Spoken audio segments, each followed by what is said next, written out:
Champions, once again welcome back to my YouTube channel English with people sir. उम्मीद है आप सभी स्वस्थ होंगे, मस्त होंगे और अपनी पढ़ाई पे अब आज से आप सभी लग जाएंगे, क्योंकि आपने छठ का महापर्व मना लिया है और काफी कुछ उससे आपने सीखा। क्योंकि छठ का महापर्व क्या सिखाता है कि जिसका अस्त हुआ है उसका उदय भी होना है। यानी कि अगर हम लोग कभी किसी परिस्थिति में थोड़ा सा गड़बड़ हो भी जाते हैं तो हम अपने आप को इम्प्रूव कर सकते हैं। तो चलिए, मैं विपुल सर, फैकल्टी ऑफ इंग्लिश, और हमारा जो मिशन 2025 चल रहा है उसी सीरीज में हम आगे की ओर बढ़ रहे हैं। और आज हम लोग अपना जो ये ऑब्जेक्टिव का एक सीरीज चल रहा है उसमें सीरीज 6 में हम लोग हैं। तो जिन बच्चों ने छठ पूजा की वजह से, त्योहार की वजह से वीडियोस को नहीं देखा है वो काइंडली प्लेलिस्ट में जाइए और वहाँ पे मिशन 2025 आप सर्च करेंगे, आपको मिल जाएगा। तो जो भी प्रीवियस वीडियोस को देख लीजिए, क्योंकि बिना उसको देखे आगे बढ़ने से कोई फायदा नहीं है। प्लस मैंने ऑब्जेक्टिव्स का भी जो क्विज टाइम है, जो आपके सिलेबस का क्वेश्चंस है, उसको मैंने छोटा छोटा एक दो तीन क्वेश्चंस का एक क्विज टाइम बना दिया है। वो भी आप प्लेलिस्ट में जाके चेक करें और वहां से लगभग उसे 15 या 16 क्विज है, तो वहां भी 20, 25, 30 क्वेश्चन आपको मिल जाएंगे। तो वहां से आप उसको देख के जरूर से एक बार रिवाइज कर ले। और चलिए बिना देर के शुरू करते हैं हम लोग आज का अपना सेशन। काफी शानदार सेशन है, ध्यान से देखिएगा। देखिए फर्स्ट क्वेश्चन क्या है, रूपर्ट ब्रुक। देखिए रूपर्ट ब्रुक का नाम लेते ही देखिए हर क्वेश्चन के साथ क्या करना है, केवल आंसर और क्वेश्चन मत कीजिए, हर क्वेश्चन के साथ आप ध्यान दीजिए कि यहाँ से कुछ और बातें रिकॉल कर पाए, ताकि एक क्वेश्चन के साथ आप और ज्यादा काम कर पाए। देखिए क्या है रूपर्ट ब्रुक। तो रूपर्ट ब्रुक का नाम क्या था, कौन सा पोएट का था ये, द सोल्जर। तो जैसे आप क्वेश्चन को देखा, जब आप घर पर प्रैक्टिस कर रहे हो, आप रिवाइज कर रहे हो, तो हर एक क्वेश्चन के साथ कनेक्टेड जितना भी पॉइंट्स, उन सारे पॉइंट्स को रिकॉल कर लिया करो। इससे मल्टीपल आपका काम हो जाएगा, स्मार्ट वर्क हो जाएगा, है ना। तो जो रूपर्ट ब्रुक है वो कौन से पोएम के पोएट है, वो है द सोल्जर। और आप सब जानते हो कि द सोल्जर एक पैट्रियोटिक सॉन्ग है। क्या है, पैट्रियोटिक सॉन्ग है। इसमें वार पोएम इसको कह सकते हैं। या फिर ये क्वेश्चन आ सकता है किस टाइप का पोएम है। तो द सोल्जर एक सोनेट है। क्या है, सोनेट। और आप सब जानते हो कि सोनेट कितने लाइन्स का होता है, सोनेट 14 लाइन्स का एक पोएम होता है। यानी कि sonnet is a type of poem that consist of only and only 14 lines. एक 14 लाइन्स का एक पोएम है जिसमें 14 लाइन्स होता है, इसको ध्यान रखिएगा। तो देखिए यहाँ पे क्या दिया है कि Rupert Brooke is known as, Rupert Brooke को जाना जाता है एज अ गैप पोएट। मतलब रूपर्ट ब्रुक को कौन सा कवि के रूप में जाना जाता है, रोमांटिक, चिल्ड्रन, वार और नेचर्स पोएट। तो आप सब जानते हैं कि रूपर्ट ब्रुक देखिए नाम से सोल्जर है, कॉमन सेंस का भी सैनिक है। तो सैनिक रोमांटिक पोएट थोड़ी होगा, है ना। रूपर्ट ब्रुक रियल में एक सैनिक थे, इनका प्रोफेशन क्या था, सोल्जर थे, इंग्लैंड के थे वो। तो रूपर्ट ब्रुक को कौन सा पोएट कहा जाता है, इनको वार पोएट कहा जाता है। और देखिए अगर नहीं भी आपने पढ़ा है तो दिमाग पर अप्लाई कर सकते हैं। रूपर्ट ब्रुक के बारे में आप जानते हैं कि वो द सोल्जर कविता के कवि हैं। तो सैनिक है, तो सैनिक का मतलब क्या, युद्ध से बात होगी। और वार का मतलब क्या होता है, युद्ध होता है। बढ़ते हैं अपने अगले क्वेश्चन की ओर। देखिए कमला दास। देखिए अब कमला दास का जैसे ही बात हुआ, तो जो कमला दास है वो कहां से बिलोंग करती है, इंडिया से। और रूपर्ट ब्रुक कहां के थे, इंग्लैंड के थे। तो कमला दास इंडिया की है। और कमला दास जो है ना, ये 2 भाषाओं में अपनी रचनाओं को करती थी। कौन कौन सी भाषा में, एक इंग्लिश भाषा और दूसरा मलयालम। याद रखिएगा, कमला दास इंडिया की है और कमला दास 2 भाषा में, कमला दास 2 भाषा में, इंग्लिश और मलयालम भाषा में लिखती थी। ठीक है। तो कमला दास जो है, इनका जो चुनी गई थी, ये शॉर्ट लिस्टेड, मतलब क्या, चुना जाना, कि कमला दास वाज शॉर्ट लिस्टेड, यानी कमला दास चुनी गई थी। किस लिए, नोबेल प्राइज के लिए। कब उनको नोबेल चुना गया था, 1884, 1984, 1994, 1934। तो ये 4 ऑप्शंस। तो चलिए कमेंट कीजिए फटाफट कौन सा इसका सही आंसर है। तो कमला दास को देखिए कौन सा प्राइज मिला, पहला कह रहे हैं कमला दास को प्राइज कौन सा मिला, नोबेल प्राइज। तब बात आती है कि कब मिला। तो कमला दास को नोबेल प्राइज मिला था 1984। अच्छे से लर्न कर लेना कि कमला दास जो चुनी गई थी नोबेल प्राइज के लिए लिटरेचर में, साहित्य में, है ना, क्योंकि एक पोएटेस है, कवित्री है। तो कॉमन सी बात, उनको जो नोबेल प्राइज मिलेगा किसके लिए, साहित्य के लिए, लिटरेचर के लिए। तो कमला दास को नोबेल प्राइज के लिए कब चुना गया था, 1984 में। तो देखिए नेक्स्ट है, gap is known as a romantic poet. Romantic poet किसे कहा जाता है, John Donne, John Lily, John Keats और टॉम किट्स। टॉम किट्स तो ऐसे आपका एक समझते हैं, ऐसे छाट सकते हैं आप इसको। तो याद रखिए रोमांटिक पोएट कहा गया किसको, जॉन किट्स को। याद रखिएगा जॉन किट्स को रोमांटिक पोएट। याद रखिए जॉन किट्स और जॉन डॉने, इन दोनों में बड़ा कंफ्यूजन है। ठीक है। तो जॉन किट्स को क्या कहा गया है, रोमांटिक पोएट कहा गया है। याद रखिएगा जॉन किट्स रोमांटिक पोएट और रूपर्ट ब्रुक वार पोएट। बढ़ते अगले क्वेश्चन की ओर। देखिए वाल्टर डी ला मेयर का बड़ा इंपॉर्टेंट, याद रखिएगा इनका जन्म का डेट इनको कौन सा अवार्ड मिला, है ना, ये सब चीजें, इन्होंने किस बारे में अपने पोएम्स के अंदर हमको अवेयर किया है, ये सब बात इनके बारे में जरूर से पढ़ लीजिएगा। मैं फिर से सर्च कर रहा हूँ कि आप वाल्टर डिलामेयर का जो उनका बायोग्राफी, उनके बारे में जो इन्फॉर्मेशन है उसको अच्छे से याद कीजिए। वाल्टर डिलामेयर से आपको ऑब्जेक्टिव में क्वेश्चन 100% आएगा ही आएगा, इस ध्यान रखिएगा। तो देखिए आपका क्वेश्चन क्या, वाल्टर डिलामेयर इज नोन एज, इनको क्या कहा जाता है, नेचर्स पोएट मतलब प्रकृति का कवि, धार्मिक कवि, पीपल्स पोएट और चिल्ड्रंस पोएट। तो वाल्टर डिलामेयर कहा जाता है क्या, चिल्ड्रंस पोएट। क्या कहा जाता है, चिल्ड्रन पोएट। याद रखिएगा वाल्टर डिलामेयर को चिल्ड्रन पोएट, तीन हो गए। देखिए Rupert Brooke war poet, romantic poet कौन, जॉन किट्स रोमांटिक पोएट, और वाल्टर डिलामेयर कौन सा, चिल्ड्रन पोएट। नेक्स्ट है gap is known as a people's poet. People's poet किसको कहा गया है ना, तो देखिए वाल्टर डिलामेयर, वाल्ट विटमैन, के अंदारुवाला और जॉन किट्स। तो याद रखिए पीपल्स पोएट है वो कौन है, आपके वाल्ट विटमैन है। कौन है, वाल्ट विटमैन।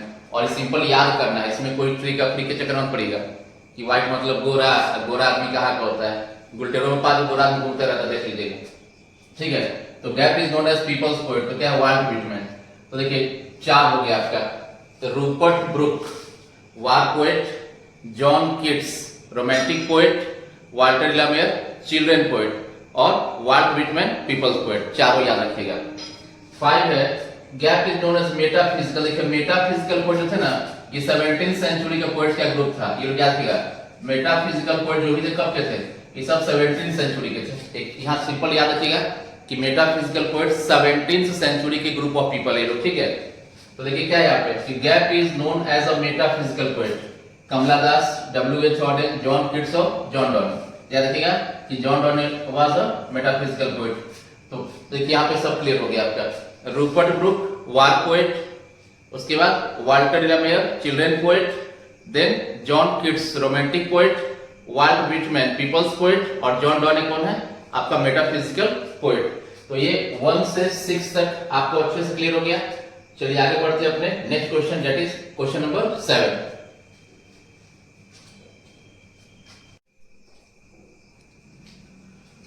तो चलिए बढ़ते हैं अपने अगले क्वेश्चन नंबर 7 की तरफ, ठीक है। तो क्वेश्चन नंबर 7 क्या, देखिए summer in Kolkata is a creation of. देखिए समर इन कोलकाता तो एक रचना है, क्रिएशन का मतलब ही होता है हिंदी में रचना, क्रिएट करना, कुछ को रचित करना है ना, उसका संरचना करना। तो summer in Kolkata is a creation of, मतलब समर इन कोलकाता किसका रचना है, किसके द्वारा लिखा गया है। हो सकता है एग्जाम दे दे कि इज रिटन बाय, है ना, यहाँ पे लिखा है क्रिएशन। तो समर इन कोलकाता किसका रचना है, थॉमस किड, शेक्सपियर, कमला दास, वाल्ट विटमैन। तो आपको बताना है कि समर इन कोलकाता किसका रचना है। तो चलिए कमेंट कीजिए कौन सा आंसर इसका। यस, इसका आंसर क्या है, कमला दास। तो याद रखिए कमला दास ने समर इन कोलकाता की रचना किया है। याद रखिए कमला दास, समर इन कोलकाता कौन है, कमला दास। इसके बाद सेबी, देखिए सेबी बोलते ही आपको याद आना चाहिए कि सेबी कौन से चैप्टर में है। सेबी आपका द आर्टिस्ट में, किसमें है, द आर्टिस्ट में। और आर्टिस्ट के ऑथर कौन है, सिगानोया, है ना। सिगानोया कहाँ के है, जैपनीज है, जैपनीज शॉर्ट स्टोरी राइटर है। और द आर्टिस्ट किस तरह का स्टोरी है, शॉर्ट स्टोरी है।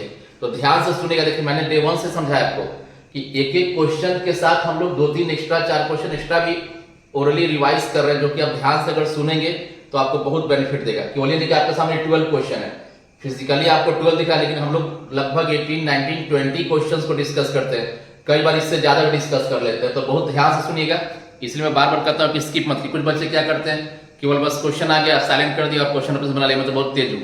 तेज आप हैं, अच्छी बात है, लेकिन उतने भी तेज नहीं है ना। क्योंकि लोग कहते हैं ना कि गुरु गुरु रह गया, चेला चीनी हो गया। मेरा ही नहीं मानना है, मेरा उल्टा मानना है, गुरु गुरु ही रहेगा और चेला चेला ही रहेगा, ठीक है। तो इसलिए ध्यान रखिए, ज्यादा स्मार्ट नहीं बनना है। क्वेश्चन उठा लिया आपने, से देखा, आप क्या करोगे, ये ना सेवी गाइस 12 साल था, चलो आंसर हो गया, है ना। समझ को पता कैसे लिखा, कमला दास, चलो मेरा आंसर हो गया। तो ये तरीका सही नहीं है। आपको जब कमला दास का बात आया तो कमला दास के बारे में जो भी चीजें दिमाग में उसको ऊपर रिकॉल कर लिया कीजिए। अब मैंने क्या बोला, सेवी वाज कितना साल का था, 12 साल का था। अब सेवी का नाम लेते हैं, क्या होना चाहिए दिमाग में, कौन सा चैप्टर है, तो आर्टिस्ट चैप्टर है। आर्टिस्ट के ऑथर कौन है, तो सिगानोया है। सिगानोया कहाँ के हैं, तो जापानीज है ना। उसके बाद क्या है कि द आर्टिस्ट किस तरह का स्टोरी है, तो शॉर्ट स्टोरी है। तो आपको ये सब चीजें दिमाग में रिकॉल करना है। और सेवी 12 साल का था और कौन से स्कूल में था, प्राइमरी स्कूल में था। किस स्कूल में था, प्राइमरी स्कूल में था। अब देखिए Benji had gap hence when he left the school, यानी बेंजी के पास खाली स्थान हेंस थे, कब, जब ही लेफ्ट, उसने छोड़ा स्कूल को। यानी बेंजी जब स्कूल छोड़ा तो उसके पास कितने हेंस थे? तो देखिए ऑप्शन दिया हुआ है 10, 12, 10 से 12, 42, 50 हेंस। अब देखिए बेंजी, तो बेंजी कौन सा चैप्टर का है? द अर्थ, है ना। और द अर्थ का ऑथर कौन है? H.G. वेल्स, ठीक है। और द अर्थ क्या है? ये एक शॉर्ट स्टोरी है। और इसमें जो बेंजी है, बेंजी थोड़ा सा क्या है? स्लो बीटेड है, मंद बुद्धि है, ठीक है। तो ये लड़का आगे जाके बहुत ज्यादा सेल्फिश कनिंग नेचर को दिखाता है कि किस तरह से आजकल के बच्चों में कनिंगनेस बढ़ रहा है, धूर्तता बढ़ रही है, उसके बारे में इसमें डिस्कस हुआ है। तो बेंजी जब स्कूल छोड़ा पास कितना हेंस था? देखिए 10, 12, 10 से 12, 40, 50। इसका सही आंसर क्या है? 42, 50। देखिए 10 से 12 क्या था? जब वो शुरुआत किया था ना ये मुर्गी के बिजनेस का, एकदम शुरुआत, जब डॉक्टर उसको एडवाइस किया उसके पेरेंट्स को कि भाई आपका बेटा का दिमाग डेवलप नहीं हुआ है, इसको कुछ इंटरेस्ट का चीज दीजिए।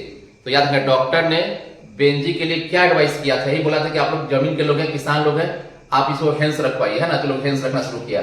और बेंजी का शुरुआत में उसके बाद जब हेंस का काम शुरू किया तो 10 से 12 मुर्गी थी, लेकिन जब स्कूल छोड़ा तो स्कूल छोड़ने का टाइम कितना था? 40 से 50। नेक्स्ट है